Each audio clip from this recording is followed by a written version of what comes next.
Hello नमस्कार साथियों। पशु परिचर भर्ती परीक्षा 2024 पार्ट बी की अपनी ये चौथी क्लास है। अगर आपने पिछली क्लास नहीं देखी है नंबर 3, 2 और 1, तो उसकी जो लिंक है वो मैं आपको डिस्क्रिप्शन में दे दूंगा। तो आपका सभी का स्वागत है।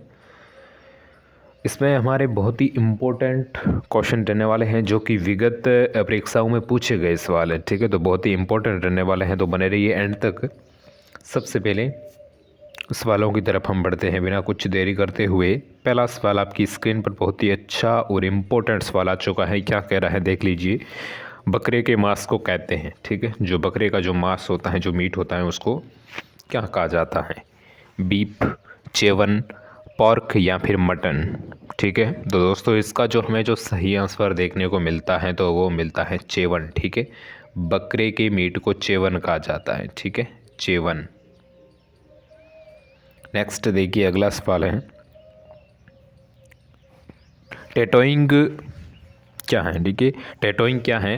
तो एक तरीका जो कि पशुओं को पहचान बनाने का, एक तरीका पशुओं को बेहोश करने का, एक बीमारी का नाम है या फिर एक पक्षी का नाम है। ठीक है, दोस्तों टैटोइंग ये एक तरीका पशुओं की पहचान बनाने का। ठीक है, टैटोइंग।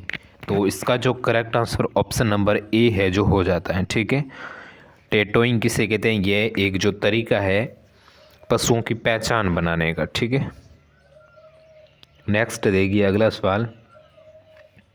3 नंबर बहुत ही अच्छा और इम्पोर्टेंट है। दोहरे उद्देश्य वाली गाय की नस्ल है। ठीक है, दोहरे उद्देश्य वाली गाय की नस्ल कौन सी है? गिर, थारपारकर, साहीवाल या फिर नागौरी। बिल्कुल सही आंसर अपना हो जाता है थारपारकर। ठीक है, ऑप्शन नंबर बी है जो अपना यहाँ पर करेक्ट आंसर हो जाता है। ठीक है, हाँ देखिए सवाल बहुत ही इंपॉर्टेंट रहने वाले हैं, तो अगर आपने चैनल को सब्सक्राइब नहीं किया है तो प्लीज़ सब्सक्राइब कर सकते हो। ठीक है, 4 नंबर सवाल है भैंस की सूरती नस्ल का मूल स्थान पूछा है आपको। ठीक है, भैंस की जो सूरती नस्ल है उसका मूल स्थान है राजस्थान, गुजरात, हरियाणा या फिर महाराष्ट्र। ठीक है, तो इसका जो गुजरात है वो करेक्ट आंसर हो जाता है, गुजरात, ऑप्शन नंबर बी। ठीक है, भैंस की सूरती नस्ल का जो मूल स्थान है वह दोस्तों गुजरात है। ठीक है, इसकी उत्पत्ति गुजरात से मानी जाती है। ठीक है, नेक्स्ट देखिए 5वां सवाल है कौन सा विषाणु जनित रोग नहीं है? ठीक है, विषाणु जनित रोग है जो नहीं है, नहीं पूछा है। ठीक है, चेचक, अतिसार, रानीखेत या फिर निमोनिया। कौन सा है जो विषाणु जनित रोग नहीं है? चेचक, अतिसार, रानीखेत या फिर निमोनिया। ठीक है, तो करेक्ट आंसर हो जाता है देखिए चेचक भी जीवाणु जनित है। इसका जो करेक्ट आंसर है ऑप्शन नंबर डी। ठीक है, निमोनिया जो कि जीवाणु जनित नहीं है। ठीक है, ऑप्शन नंबर डी अपना यहाँ पर करेक्ट आंसर हो जाता है। ठीक है, नेक्स्ट देखिए रानीखेत जो रोग है वो संबंधित हैं। रानीखेत रोग किनसे संबंधित हैं? भेड़ एवं बकरी से, कुक्कुट से, गाय व भैंस से या फिर सूअर व घोड़े से। ठीक है, तो बिल्कुल आप सभी को ही पता है जो रानीखेत है जो रोग है वो कुक्कुटों में होता है। ठीक है, ऑप्शन नंबर बी अपना यहाँ पर करेक्ट आंसर हो जाता है। ठीक है, बिल्कुल बी करेक्ट आंसर हो जाता है। नेक्स्ट देखिए अगला सवाल है 7 नंबर कर्मीहार दवाओं के रूप में कौन निम्नलिखित दवाओं में से किसका प्रयोग किया जाता है? कर्मीहार दवाओं के रूप में किन दवाओं का प्रयोग किया जाता है? 4 ऑप्शन आपके सामने है, 4 दवाओं के नाम आपके सामने हैं। पाइपराइजाइन, पोटेशियम परमैंगनेट या थायोबेंडाजोल या फिर फेनबेंडाजोल। तो इसका जो सही आंसर है वह पोटेशियम परमैंगनेट। ठीक है, ऑप्शन नंबर बी अपना यहाँ पर करेक्ट आंसर हो जाता है जो कि कर्मीहार दवाओं के रूप में इसका है जो प्रयोग किया जाता है, पोटेशियम परमैंगनेट। ठीक है, ऑप्शन नंबर बी अपना यहाँ पर राइट आंसर हो जाता है। ठीक है दोस्तों, नेक्स्ट देखिए 8 नंबर सवाल है, बहुत ही अच्छा और बढ़िया सवाल है। क्या कह रहा है देख लीजिए कि तेज दौड़ने वाले बैल होते हैं जो कि किस नस्ल के होते हैं? किस नस्ल के जो बैल होते हैं वो दोस्तों सबसे तेज भागते हैं, सबसे तेज दौड़ते हैं? गिर नस्ल के, नागौरी नस्ल के, साहीवाल नस्ल के या फिर जर्सी नस्ल के।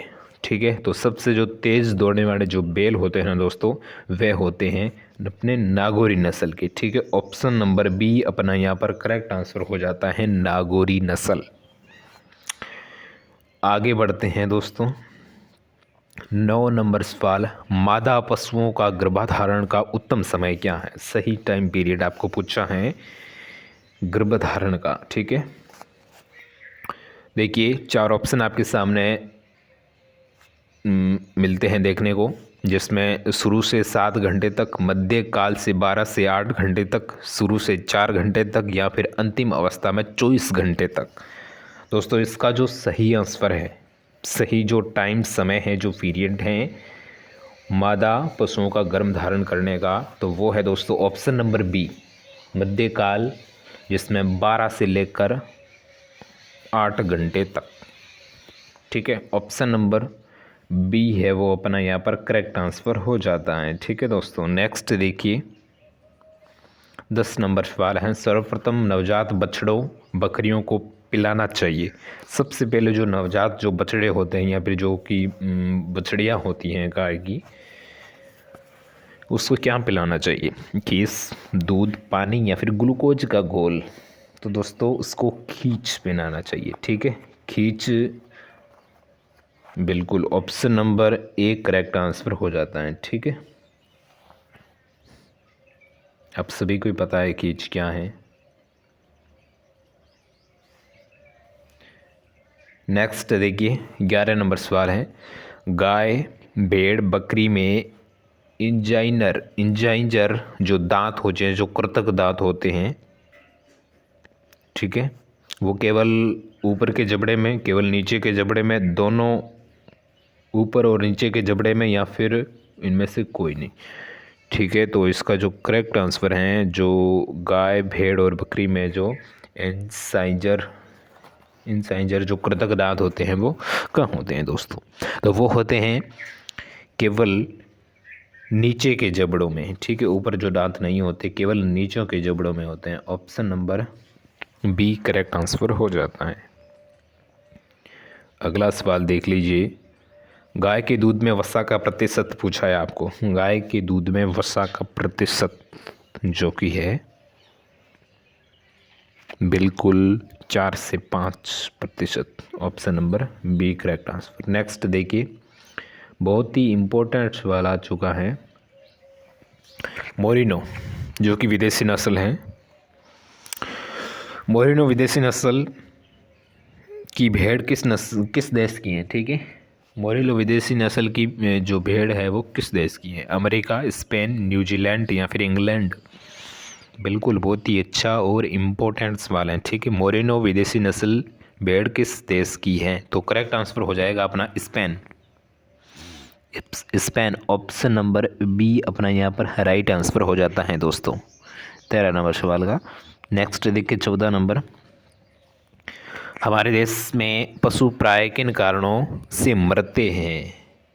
हमारे देश में पशु है जो प्राय किन कारणों से मरते हैं? असंतुलित एवं अल्पाहार से, दवा व चिकित्सा के अभाव से, परजीवी के प्रकोप से, या फिर उपयुक्त सभी, यानी ये सभी कारण? तो बिल्कुल ऑप्शन नंबर अपना जो डी है वो अपना यहाँ पर राइट आंसर हो जाता है, यानी उपरोक्त सभी। इन सभी कारणों से हमारे जो पशु है वो उसकी डेथ होती है। ठीक है, ऑप्शन नंबर डी। नेक्स्ट देखिए, ट्रोकार कैन्युला किस रोग से संबंधित है? ट्रोकार और कैन्युला किस रोग से संबंधित हैं? जहरवाद, गलघोटू, जोहेनिस बीमारी, या फिर टिम्पेनाइटिस यानी आफरा? ठीक है, ट्रोकार और कैन्युला किस रोग से संबंधित हैं? तो ऑप्शन नंबर अपना डी करेक्ट आंसर हो जाता है, आफरा। ठीक है, ऑप्शन नंबर डी। नेक्स्ट देखिए, आफरा एक रोग है, यह जो टेम्पोनाइटिस जो आफरा जो रोग है वो जीवाणु जनित है, विषाणु जनित है, फफूंद है, या फिर आहार जनित है? तो इसका जो करेक्ट आंसर हमें देखने को मिलता है तो वो दोस्तों आहार जनित है। ठीक है, option number D correct answer हो जाता है। नेक्स्ट देखिए, कुकट पॉक्स वो कौन सा रोग है दोस्तों? कुकट पॉक्स, जो कि फफूंद है, जीवाणु है, विषाणु है, प्रोटोजोआ है। कुकट पॉक्स 17वें का ऑप्शन नंबर अपना बी करेक्ट आंसर हो जाता है, विषाणु जनित है। ठीक है दोस्तों, कोकट जो पॉक्स है वो विषाणु जनित है। Option number B correct answer हो जाता है। अगला देखिए दोस्तों, कौन सी जो भैंस के जो सींग है वह छोटे व जलेबी के आकार के मुड़े हुए होते हैं? बिल्कुल, तो ऑप्शन नंबर अपना इसका जो करेक्ट आंसर होगा तो वो होगा मुर्रा। जलेबी के आकार के वो छोटे और मुड़े हुए होते हैं। Option number C correct answer था इसका। नेक्स्ट देखिए, पशुओं को आंतरिक परजीवी मारने के लिए कृमिनाशक दवा पिलानी चाहिए। कृमिनाशक जो दवा है वो पिलानी चाहिए वर्ष में 1 बार, प्रत्येक माह में, या फिर वर्ष में 2 बार, या फिर 2 वर्ष में 1 बार। तो ये जो दवा है वो वर्ष में 2 बार पिलानी चाहिए। पशुओं के आंतरिक परजीवी को मारने के लिए जो कृमिनाशक जो दवा है वो वर्ष में 2 बार पिलानी चाहिए। ठीक है, option number C correct answer हो जाता है। नेक्स्ट देखिए, आज का अपना अंतिम सवाल है, 20 नंबर है, दूध दोहने की सर्वोत्तम विधि।